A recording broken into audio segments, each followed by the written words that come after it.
Hello，大家好。那我们今天来讲一下如何用笔刷画出极光哦。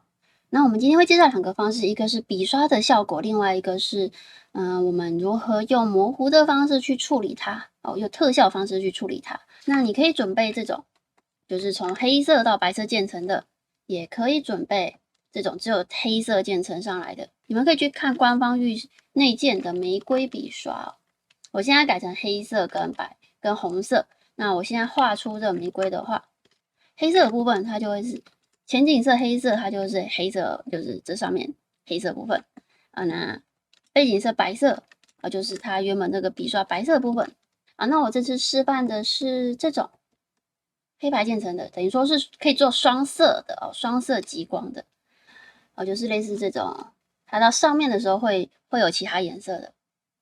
好，那我们先准备这两条，接着我们使用高斯模糊，把它们整个糊掉，然后显示颜色改成灰色，把它们分别的丢进我们的笔刷库里。然后我们呢，先把它改成笔刷前端 ，OK， 像这样子。接着我们到我们的笔刷这边新增一个笔刷，然后我们到扳手找到素材，找到双色极光这两个笔刷，那我们可以稍微的手动去控制一下它们出现的几率哦。像我希望就是前景色多出现一点，所以我这边把双色极光第一支笔刷多赋予了一次。接着我们来画画看效果，效果会像这样子。那你说，它这个看起来好像还是有点固定啊，所以接下来呢，我们到厚度这边，我们就把它改成水平，接着把它的随机打开。来，那我们这次再画的时候，你会发现它的间隔跑出来了，因为它有粗有细。那你可以再刻意的把它厚度加大一点，它有些线段就会比较厚。接着呢，我们到墨水这边不透明度，把它改成随机。那这样子有些线段它就会看起来很明显，有些线段就会看起来不明显。那你可以稍微的把随机把它改成，它就不会整个消失不见，还会保留一定的透明度。现在这个颜色它其实就很单一，它并没有什么变化。如果你希望它稍微有点变化，我们就打开笔刷前端的变化，然后到色相这边稍微的调整一点点。那我们来看，就会像这样子。颜色会有点变化，那你不要调太大，因为调太大它就会变七彩霓虹灯。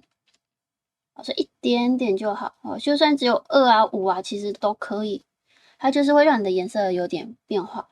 那我们现在如果用绘图板画的话，你会发现它头尾其实它的那个笔刷尺寸有点重哦，所以我们可以到这边把笔压稍微改的大一点啊，不要那么的头尾不要那么尖，然后这样子画。那我们再加上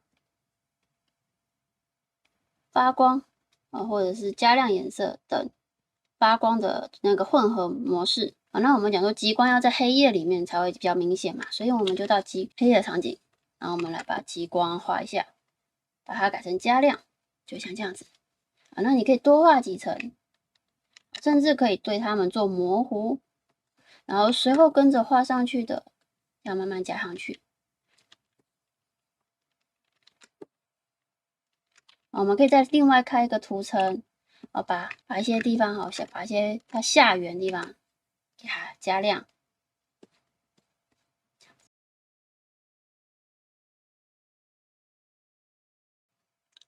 好的，像这样子，我们接下来剩下就是去调整它的一些彩度、明度之类的地方。好，所以这是笔刷的做法。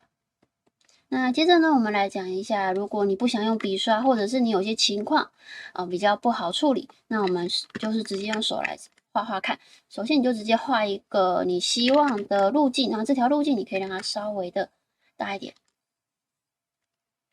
接着你在上面稀疏的给它点个随意的给它点个几笔，不用太多，一点点就好。接着呢，我们到滤镜模糊，移动模糊，然后把它放大，然后把你的模糊量调高，然后把它改前后。其实你就可以看出它已经有丝带感了，所以我们可以再继续一样画葫芦再沿着类似的路径，然后再点几笔，然后模糊，移动模糊，这样子。给它加上来。那一样我们可以套用我们的这些图层混合模式，然后我们锁定透明度，我去给它加颜色，我去给它改颜色，像这样子。好，那这种方式它要叠就是会比较吃力一点，它就是需要很多图层把它叠起来。这样子我们就做出来这种极光的效果啦。好，那这就是我们这次的极光画法的分享，谢谢大家。